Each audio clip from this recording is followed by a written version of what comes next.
Mheshimiwa mgombea,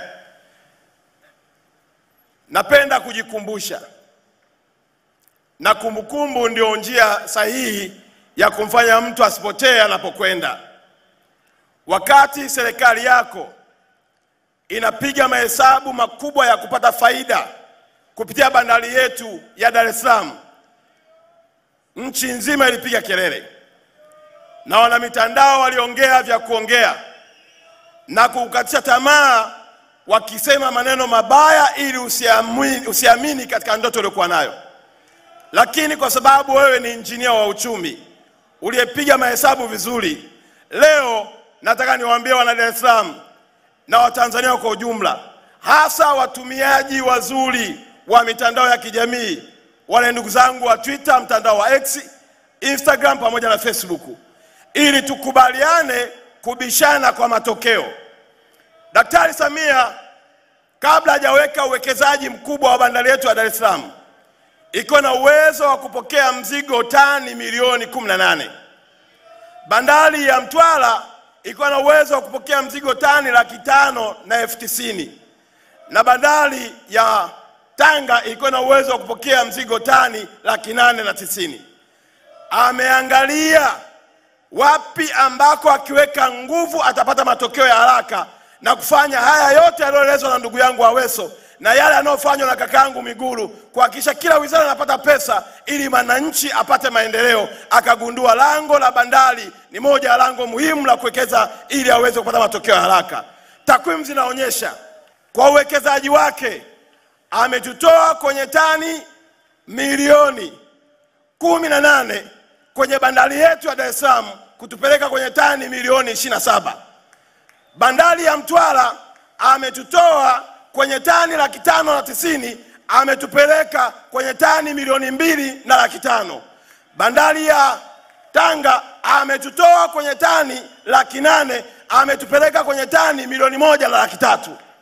Sasa hizi ni hesabu. Nafikiri Profesa Mkumbo yuko hapa.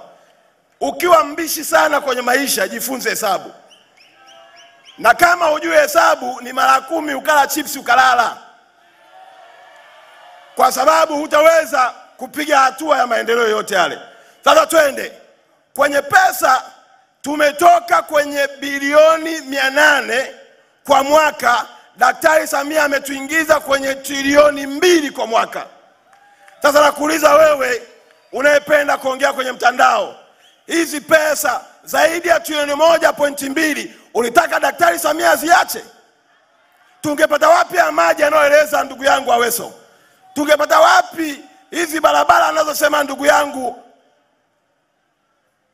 huyu mtani wetu huyu wa kutoka Pwani? Tungepata wapi kwa ndugu yangu Lega? Hii kazi yote ndio hesabu ya kiongozi mzuri kama Daktari Samia anayejali taifa letu. Twende ya pili, namalizia mheshimiwa. Hesabu ya pili, mzigo pale bandarini, meli ilikuwa inakaa siku 15 imepiga nanga ndani ya bandari. Siku 15 inasubiri kwenda kupakua mzigo. Uwekezaji aliofanya na kukubali private sector kuingia, tumetoka siku 15 sasa wanakaa siku 5 ndani ya maji. Na kwa taarifa yako, meli moja ukiona imekaa baharini wanalipa kwa siku dola 40,000. Wakikaa siku 10 wanalipa dola 400,000. Lakini hiyo dola unakuja kuilipa wewe mwananchi ukienda pale Kariakoo kununua mzigo, kwa sababu mwenye meli hayuko tayari, mwenye bidhaa hayuko tayari. Naomba tuweke pembeni hiyo. Twende kwenye swala jingine la pili. Mheshimiwa Rais wetu kwa mapenzi makubwa aligundua ya kwamba taifa hili tulipitia kwenye mchakato mgumu wa kupanda mafuta bei. Kila siku bei ya mafuta inapanda. Daktari Samia sasa hivi anajenga matanki 15 yenye uwezo wa kutunza lita za mafuta 386,000. Sasa mheshimiwa mgombea wetu, leo asubuhi nimeamkia feri pale, nikaongea na wavuvi.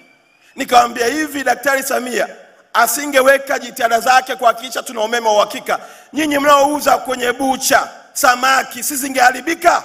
Wakasema Oktoba wanaenda kutiki. Nimetoka pale nimeenda Kariakoo, nikawauliza wafanyabiashara wa Kariakoo, nikamwambia kazi nzuri aliyofanya Daktari Samia ya kuhakikisha sasa hivi unapita mjini hakuna majenereta na amani ipo. Wakasema Oktoba wanatiki. Tumetoka hapa tumekuja Mombasa Kitunda, wanasema wanatiki. Mheshimiwa, kama kuna mtu hataenda kupiga kula, nina uhakika huyo atakuwa hayuko Tanzania. Lakini walioko Tanzania wote tarehe 29 wanaenda kupiga kula. Naomba nione mikono, naomba mikono wana Dar es Salaam, wana Ilala, ya kwamba tarehe 29 tuenda kutiki kwa Dr. Samia. CCM oye! Samia oye! La mwisho ni pongezi. Jana hotuba yako ya pale Kinondoni leaders ya kuambia Watanzania wajitokeze wakapige kula, hata kisoda hakitadondoka. Watanzania tuko tayari kukuchagua tarehe 29. Asante sana mheshimiwa.